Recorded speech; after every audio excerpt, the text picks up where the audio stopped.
In HBO'S The Gilded Age, Season 3, Episode 3, Mrs. Kirkland proudly mentions her nephew being the first Black man to graduate from Harvard when she's bragging about her family's pedigree to the Scotts, a family she deems as beneath her because Arthur was born into slavery and, frankly, the entire family has skin that is just too dark for her preference. Well, the Scotts are fictional, but the first Black man to graduate from Harvard wasn't. The real man behind that reference was Richard Theodore Greener, and the tragic trajectory of his family reveals how colorism and the pursuit of whiteness can corrupt generations. Now, I have discussed Greener's daughter in a previous video, Belda Costa, his daughter who chose to pass as European and became a very successful librarian, the librarian for J.P. Morgan, who may or may not have had an affair with him, but she did have an affair with a very famous and very married art historian. There's always talk of whether Black or partially Black people who choose to pass as white or hide their Black heritage did so as a means of survival, and I'm 100% sure that many of them did for that reason, and I don't think that it's fair to judge those 1890s people by today's standards. But were there also some who passed as white simply because they were racist and or colorist? Yes. And that brings us to today's story about another one of Harvard's first Black graduates' offspring. And he is a neo-Nazi who is alive today in 2025. He is Charles Bowsman, the great-grandson of Richard Theodore Greener. While Richard Greener's first family with his wife, Genevieve, passed for white and disappeared into white society, he also had a second family that would produce an even more shocking legacy. During his diplomatic service in Russia from 1898 to 1905, Richard took a Japanese common-law wife named Mishi Kawashimi. Together, they had 3 children, including a daughter they called Michio, whom they nicknamed Olive. Unlike with his first family, Richard maintained a relationship with his Russian-born children. He corresponded regularly with Olive until his death in 1922, and these children carried on his name, unlike the family with his wife, who chose to change their last name from Greener to Green and erase his memory. His daughter Olive eventually settled in America and had her own family, but the seeds of racial confusion, hatred, and identity crisis that had plagued the Greener family line would manifest in devastating ways decades later through Olive's bloodline, particularly her grandson. Olive's grandson was Charles Bowsman, born in 1964 in Greenwich, Connecticut. Charles enjoyed every privilege that American society could offer, attending Phillips Exeter Academy, Wesleyan University, and Columbia University. His father, Jack Bowsman, was a Harvard graduate and an accomplished journalist who served as the Moscow bureau chief for the Associated Press during the Cold War. And Charles, rather than simply rejecting any Black heritage or letting it fade off into obscurity, would go on to embrace the most extreme forms of white supremacy. In 2014, Charles, the great-grandson of Harvard's first Black graduate, founded Russia Insider, a pro-Putin website that would devolve into a platform for anti-Semitic propaganda and neo-Nazi content. By 2018, when he moved to Lancaster, Pennsylvania, Charles was openly promoting Holocaust denial and white nationalist ideology. He published a 6,000-word anti-Semitic manifesto called "It's Time to Drop the Jew Taboo," which even RT, which was formerly Russia Today, denounced as hate speech.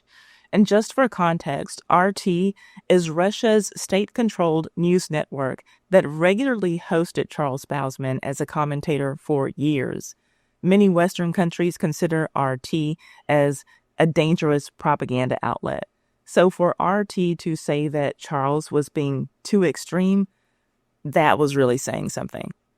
Charles's descent into extremism accelerated as he began collaborating with prominent neo-Nazi figures. He attended the 2016 National Policy Institute conference organized by Richard Spencer, where attendees threw Nazi salutes. He hosted neo-Nazi rallies on his Pennsylvania property, including the 2020 launch event for the National Justice Party, a pro-Hitler political organization. The bitter irony is staggering. Richard T. Greener, who had been known for fighting racial discrimination and advancing civil rights, now has a great-grandson who promotes the very ideologies that would have seen Greener himself exterminated. Charles Bousman has praised Adolf Hitler, promoted Holocaust denial, and advocated for the creation of a white ethno-state. His great-grandfather would have had no place in his life or in this world if it were up to Charles.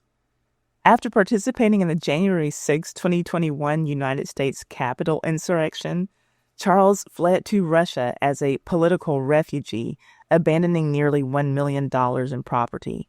He now appears regularly on Russian state media, promoting both Putin's regime and white supremacist ideology to American audiences.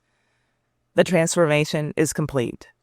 The great-grandson of America's first Black Harvard graduate has become a neo-Nazi propagandist working for a foreign power to undermine American democracy.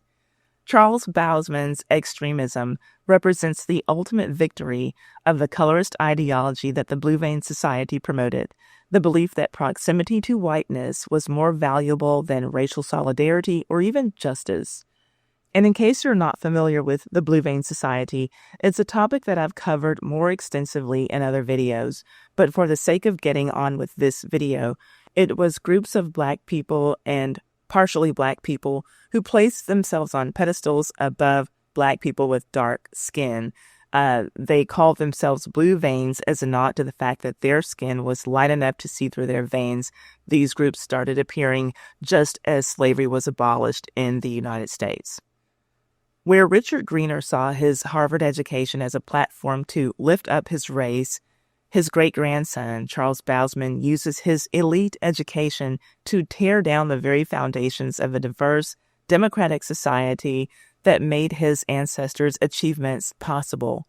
It's a generational betrayal that might have broken Richard Greener's heart. And I say might have because we can't truly know what was in Richard Greener's heart.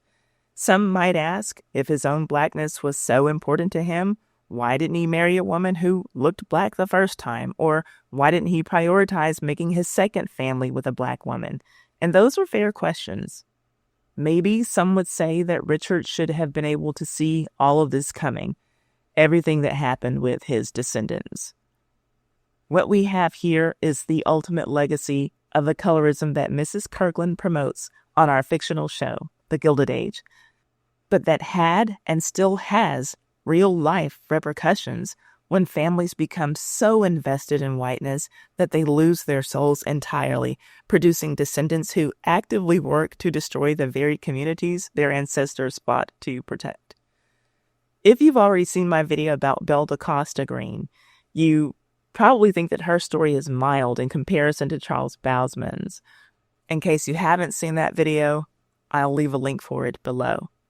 Now, Charles Bousman is certainly not the only person in history to have disgraced a family name.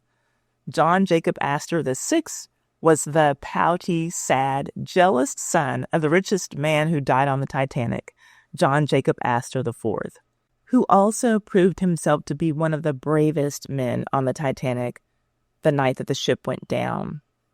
And for years, the son, number 6, bore the title, The Rich Boy Nobody Wants. I published a video about him that you can see here. I'll also leave a link to it in the description box. Thank you for letting me be a part of your day. Subscribe for more stories like these. This video has been brought to you by me. Well, me and my new YouTube channel, Verified YouTube Guide. Are you just starting your YouTube journey and feeling overwhelmed? Don't worry, I've got you covered. My channel, Verified YouTube Guide, is your go-to resource for practical, step-by-step tips to grow and monetize your channel. It's literally follow-along video tutorials. I'm showing you the steps I took to get 180,000 subscribers on YouTube. So if you don't know how to do something, you can just copy my work one step at a time. From setting up your channel to showing you how you can earn money at any stage on YouTube. And I'm not just talking about YouTube ad revenue. If you have something important to say or a service to sell, start talking about it on YouTube now. Don't wait. Subscribe to Verified YouTube Guide today, and let's build your channel together. You don't have to figure this out alone. The link is in the description box. I'll see you there.